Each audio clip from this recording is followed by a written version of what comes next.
Kakapasok lang, finish na matapos ang pananahimik. VP Sara nilabas na ebidensya PhilHealth ni Risa. Ayan, syempre itong balitang ating matutunghayan ngayon ay nagbula kay Pinas News Insider at ilalagay ko sa description box ang link ng channel ni Pinas News Insider para maging updated po kayo sa mga balita na kanyang inihahatid sa atin. At syempre ito po ang inyong lingkod na si BT na magbibigay ng reaksyon at komento dito sa video na ating matutunghayan ngayon. At huwag na natin pagtagalin at sabay-sabay na nating panoorin ang laman ng video na hatid sa atin ni Pinas News Insider at bibigyan natin ng reaksyon ng balitang ito. Pasok! Ito ang balita ngayon, viral ngayon sa mundo ng social media. Ang di umano'y balitang matapos ang ginawang tila pamumulitika raw ng senadora na si Risa Hontiveros sa budget hearing ng Office of the Vice President ay tila gusto pang tapyasan ng senadora ang budget ng OVP ay tila hindi naman ito pinalagpas sa mata ng marami sa ating mga kababayan na tila singilin ito sa di umano'y anomalya nito noon sa PhilHealth. Totoo kaya ito mga kababayan? Pero bago ang lahat, kung bago ka pa lamang sa aming channel, please huwag kalimutang mag-like, subscribe at i-click ang notification bell para mas maging updated ka pa lalo sa lahat pa ng bagong video na i-upload namin. At ito na nga mga kababayan, matapos ang tila pananahimik ng Vice President na si Sara Duterte na minsan ay no comments sa mga katanungan, ay ngayon tila palaban na at hindi mapipigilan pa na ikaladkad ng katotohanan. Parang ano na ngayon si VP Sara parang Armalite na Kapag kinasa mo, ang ibig sabihin, kapag nagsalita ka sa kanya o nagtanong ka ng hindi maganda, pagkasa mo, pak, raratrating ka na. Pero yung ratrat niya talaga is yung ano siya malumanay siyang sumagot, pero talagang pag tinamaan ka ng sinasabi niya, nako, sigurado pasok ka sa banga. Yung natawa nga ako doon kay Honti. Nung nagsalita si VP Sara talaga noon, talagang natahimik si Honti talaga noon Parang di talaga, di ba? Pansin nyo talagang natahimik siya. Di ba? Parang nasampal siya ng magkabilang sampal talaga, yung sasagot ni VP Sarang yun. Diba? Ang tagal-tagal binabatikos ni Honti ang mga Duterte, lalo na si Sara Duterte. Tapos isang salita lang ni VP Sara talaga, yun ang magpapatahimik sa iyo. Diba? Gulantang Ay heto na, tila nagkasagutan na si Vice President Sara Duterte at Senator Risa Hontiveros sa budget hearing ng Office of the Vice President. Hindi nga raw nito maintindihan ng isa't isa ang kanilang pag-uugali o attitude, lalong-lalo na itong si Senadora Hontiveros na tila pinupolitika di umano ang budget ng Office of the Vice President at lalong-lalo na ang mga Duterte. Nagsimula ang kanilang pag-aaway sa isang children's book na pinamagatang Isang Kaibigan at nang hindi magustuhan ng senadora ang sagot ni Vice President ay dito na niya sinabi na hindi raw niya maintindihan ang attitude ng Vice Presidente na si Sara Duterte at syempre hindi naman ito pinalagpas na sagutin ni Vice President Sara Duterte at ibinunyag sa publiko ang tila tunay na pag-uugali di umano ni Senadora Risa Hontiveros. Kasi naglabasan sila ng tungkol sa ugali.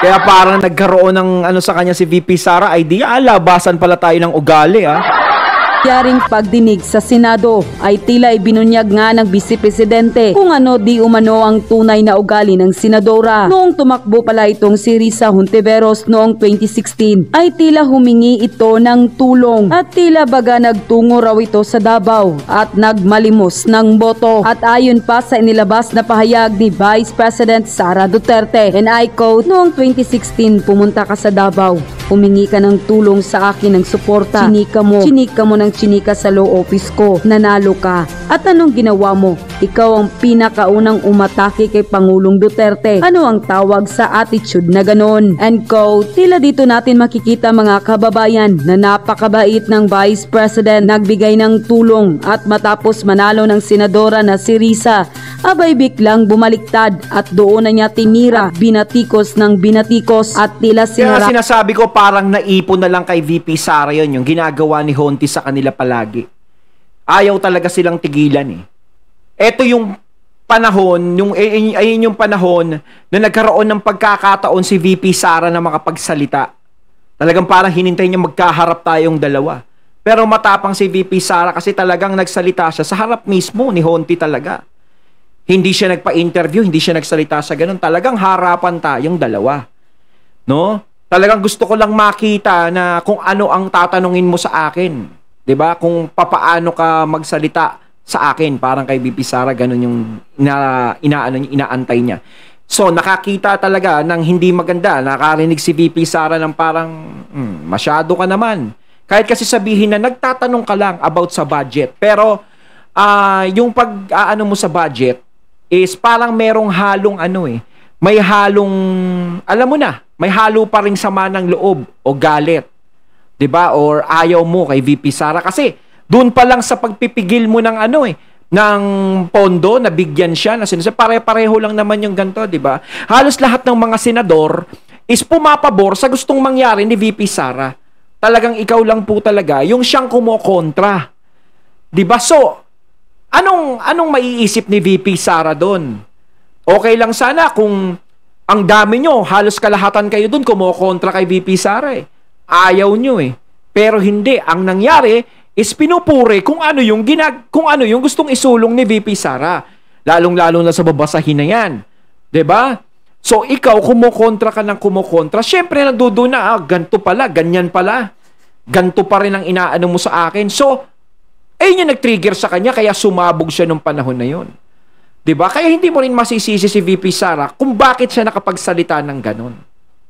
Saan pa umano ang dating Pangulo na walang iba kundi si dating Pangulong Rodrigo Duterte. Kaya tila rumesbak rin ang Vice President na si Sara Duterte at sinabing anong klaseng pag-uugali ang ganito. Hindi ba daw traidor o ahas at walang utang na loob dahil matapos mong tulungan, matapos makinabang sayo, sisirain ka pala at mayroon pang pag-uugali ang senadora na tila manggagamit ayon sa ilan nating mga kababayan. Pagkatapos ng sagutan abay tila umiyak na di umano itong si Risa Hontiveros na tila bagang hindi matanggap na nilampaso siya ni Vice President Sara Duterte. Kinagalit nyo ang Vice President, huwag nyong kalalabanin. Siyempre, ang tagal niyang ginagawa yun ni Honti. Ang tagal niyang binabakbakan ng mga Duterte tapos isang salita lang talaga ni VP Sara.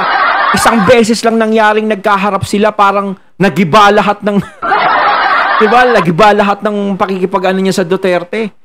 'Di ba? Kasi talagang natahimik siya nung mga panahon na 'yun eh. 'Di ba? Yan, sabi nga ng dating Pangulong Duterte, mas matindi pa raw itong si VP Sara Duterte sa kanya. Mukhang ang paghahari-harian at pagiging drama queen di umano nitong si PhilHealth Queen sa Senado ay tinuldukan at nilampaso at tila piniga ni Vice President Sara Duterte. Yung katapangan. Nakikita natin kay VP Sara talagang matapang talaga. Babae, matapang, para siyang si Gabriela Silang. 'Di ba? Palaban. Wala akong sinisino basta nasa tama ako. 'Di ba? Kita mo nandito tayo sa harap mismo, sa harap niyo mismo. Nandito tayo sa teritoryo niyo sa Senado. Pero magsasalita ako kung ano gusto kong sabihin. 'Di ba? In your face talaga siya.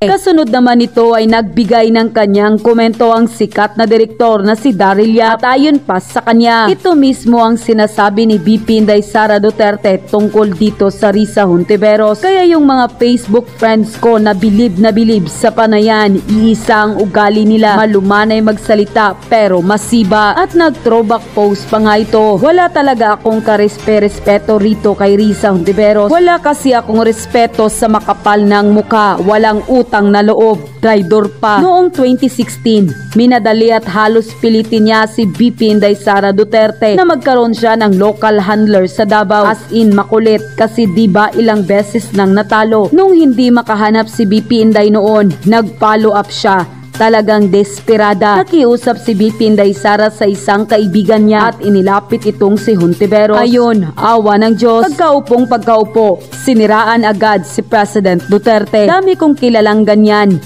Pare-parehas ng hulmahan. Linis-linisan. Pero ang bone marrow, kulay duhat. And ko, hindi rin napigilan na magbigay ng kanilang komento si Crisette Laureta Chu at Jay Sonsa. At ayon pa sa kanila, bakit may picture si Sarah sa likod ng book? Lahat ng libro may picture ng author sa likod. Yung sa kanya nga, nasa loob lang ng libro. By the way, si Risa ba ang author ng Buzz? What is the title book, Madam Vice President? Ang babaeng walang modo, bastos, walang hiya, manggagamit at plastic.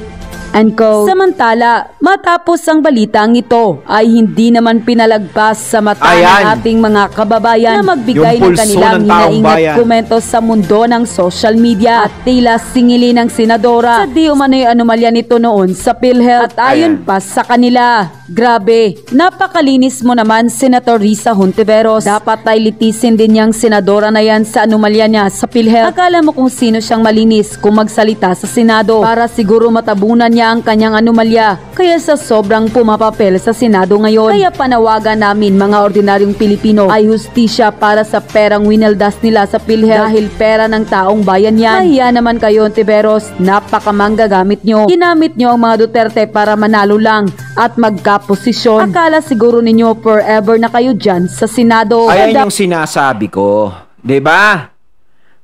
Meron ka ding batik, 'di ba? Na kailangan mong lutasin din. Meron ka ding issue na dapat mong sagutin din. Siyempre, bakit hindi yun ang pinag-uusapan? Diba? Masyado kasing binabato ang mga Duterte. Parang ang tingin masama, magnanakaw kayo, kurap kayo. Pero meron din na ganong paratang din sa kanya. Diba? Na dapat niya ring sagutin. Yun lang yun ang hindi nalilinawan ng lahat. Kaya kahit anong gawin mo na ganto o labanan ko tong korupsyon, ganto, hanggat merong batik na naiiwan sa iyo at hindi mo kayang sagutin yun, is mananatiling batik pa rin sa iyo yun. Kung yun ay patuloy mong iniiwasan. Pero kung yun ay haharapin mo at malilinis mo ang sarili mong pangalan sa inaakusa sa iyo, may karapatan ka ng mamuna sa ibang tao. Kasi wala kang karapatang mamuna sa ibang tao kung meron ka ding dumi sa sarili mo. Mali yun. 'Di ba? Kasi yung dumi sa sarili mo, pwedeng ipangbala sa'yo o ibalik sa'yo. 'Di ba? Nasabihin mo, ikaw, korap ka, ganto, ganyan, ganyan. Pwede ka sabihin, bakit ikaw? Hindi. 'Di ba? Pwedeng ganon. Kaya mas maganda linisin mo muna yung sarili mo. Kung ano yung issue na pinaiikutan mo, is mas maganda, linisin mo muna yung sarili mong bakuran. Ngayon, kapag nalutas mo na, napaliwanag mo na, naayos mo na, saka ka ngayong gumawa ng ganyan. Kasi mahirap kumilos ng ganyan. Yung meron ka sariling dumi. Dapat ang imbestigahan, bilyones ang nilustay nila sa pondo ng PhilHealth. Dapat sa senadora na yan managot sa batas. Di siya karapat dapat sa kanyang posisyon sa Senado. Singilin ang dapat singilin dahil pinaghirapan ng pera ng taong bayan yan. May gana ka pang tapyasan ng budget ng OVP at concern ka pa talaga sa pera, Risa. Kaya nga ako, hindi na ako nakakapaghulog sa PhilHealth Kasi masyado siya nagkakaroon ng issue. Kayo mga katunay, tanungin ko kayo, naguhulog ba kayo sa PhilHealth? Pero yung PhilHealth talaga is malaki talaga ang tulong niyan. 'Di ba? Nakakabawas-bawas kahit papaano sa ospital. Pero yung kay Senator Bongo talaga, yung malasakit, ang ganda talaga nun. Kasi talagang lumalabas ka, zero bill ka talaga. 'Di ba? Wala kang bill. Ang laki na naitutulong sa mga kababayan natin nun. Yung malasakit center na yan. Kasi yung PhilHealth, alam ko, binabawasan lang niya yung 'di ba? Kung 100,000, ang bill mo is nagiging na lang, nagiging 40, 50, tama ba ako mga katunay? Binabawasan lang niya. O kaya niyang i-zero mo, 'di ba? May mga ganun sa mga dialysis patient, 'di ba? Ginagamit din ng PhilHealth. 'Di ba? Pero ngayon, kung nagkakaroon ng ganyang anomalya, parang nakakatakot naman na maghulog. Diba? Wala ba tayong ibang dyan? Yung health na pwedeng hulugan? Yung bago? Comment nga kayo mga katunay kung meron pa dyan. Pero PhilHealth talaga yung kilala no? Tsaka yung malasakit. Naman sa taong bayan, pera ng PhilHealth nasaan na? Ibalik mo lahat ng winaldas nyo. Matakot naman kayo sa Panginoon. Laro pa sa sikat ng araw na pinupolitika mo lang ang budget ng Vice President. Hindi kami mga bulag, mga ordinaryong Pilipino. tahimik lang kaming nagmamasid. Obvious naman talagang pinupolitika nyo lang ang budget ng OVP kasi gusto nyo ng zero budget para hindi makagalaw ang Vice President at gusto nyo malugmok talaga ang mga Duterte. Yun din ang naiisip, 'di ba? Gusto nilang wag magkaroon ng proyekto si VP Sara. Kasi once na hindi na makagalaw si VP Sara, ang iniisip nila maaaring makalimutan ng mga tao to. O maaaring isipin na itong si Sara Duterte hindi kumikilos. Siyempre, hindi kikilos si VP Sara kung wala siyang pondo. Alangan namang manggaling yung pondo sa sarili niyang bulsa. Eh di, ang laki ng mga gagastusin niya nun. Diba? Pero na lang, kung handa talaga ni harapin ni VP Sara na tumulong sa mga tao galing sa sarili niyang bulsa, eh ubusan talaga kung handa niyang harapin yun. Pero mali naman yun dahil Vice President yan. Kahit nga sino, nabibigyan ng pondo eh. 'Di ba? Siya pa kaya. Ngayon, kung maganda naman yung adhikain niyan at maraming pumapabor, bakit hindi mo bibigyan? Ang problema kasi ayaw mong bigyan kasi nga galit ka sa kanya. Pero kung hindi ka galit sa kanya, malamang binigyan mo siya at hindi ka na nagtanong. Senadora, unahin mo munang linisin ang perang nawalas nyo sa PhilHealth. Dapat yan ang unang litisin sa Senado para managot ang dapat managot. Kung mapatunayan ay dapat makulong agad. Sobrang ganid nyo sa kapangyarihan. Hindi na ninyo inisip ang taong bayan na mas lalo pang naghihirap ngayon at halos walang makain. Unahin nyo muna ang taong bayan bago ang mga pansariling interest ninyo. Teka lang, ako nagtataka kasi ako, no?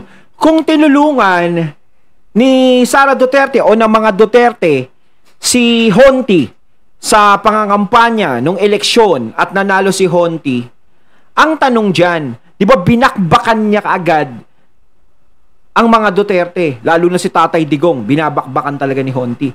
Ang tanong, ano ang naging atraso ng mga Duterte kay Honti?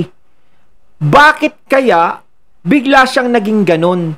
Kung alam niyang tinulungan siya ng mga Duterte para manalo. Kasi tinanong, di ba, nagtanong si VP Sara, ilang beses ka ba natalo para sumagot si Honti? 2. Alam niya, no? Yung pangatlo is nanalo na siya. Di ba? Ano yung kasalanan ng mga Duterte sa kanya? So, ibig sabihin, kung ano, walang kasalanan yung mga Duterte, basta bigla na lang siyang nagalit, basta bigla niya na lang tinira ng tinira ang mga Duterte. Ano kaya yung malaking dahilan ni Honti kung bakit siya nagkaganyan?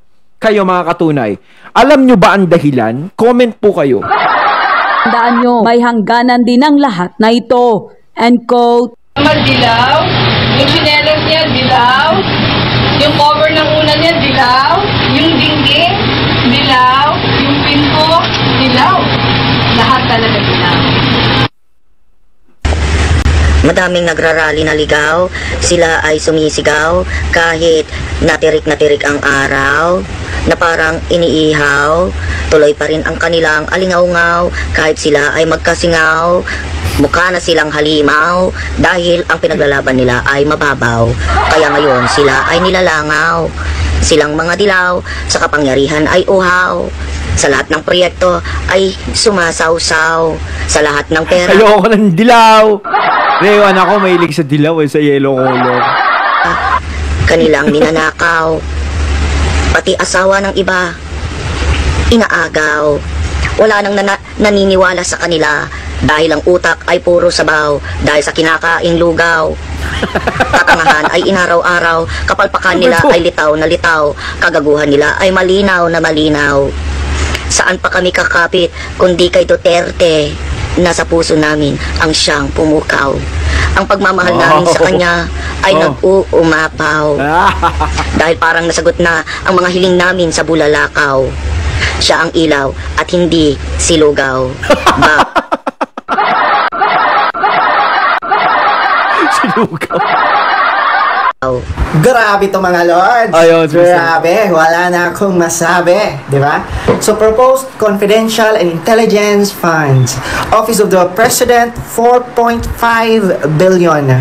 Department of National Defense 1.8 billion. National Intelligence Coordinating Agency or NICA 991.2 million. Department of the Local Interior and Local Government or DILG 906.6 million. Department of Justice 579.4 million. Philippine Drug Enforcement Agency with 500 million, Department of Transportation with 405 million, National Security Council with 250 million, Department of Social Welfare and Development with 18 million, Office of the President Advisor on Peace, Reconciliation and Unity, Grabe, 60 million. Ganun-ganun lang. Anti-Money Laundering Council, 7.5 million. Games and Amusement Board, or GAB, with 4 million. And of course, Office of the Vice President, 0. Walang yan, no? Lahat sila may pondo, tapos Office of the Vice President, 0. Grabe. Diyos ko naman, no? Ang pera ng taong bayan niya, no? 4.5 billion.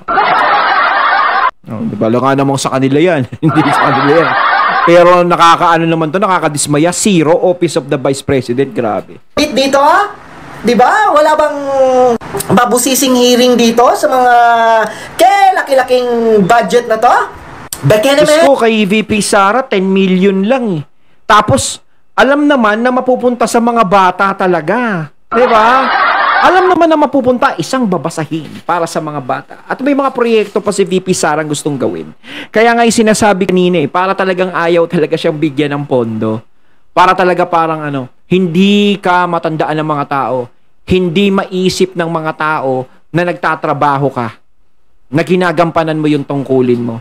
Kasi ayun yung nakikita nila kay VP Sara eh. Patuloy siyang kumikilos, gumagalaw sa kabila na nangyayaring mga akusasyon sa kanya.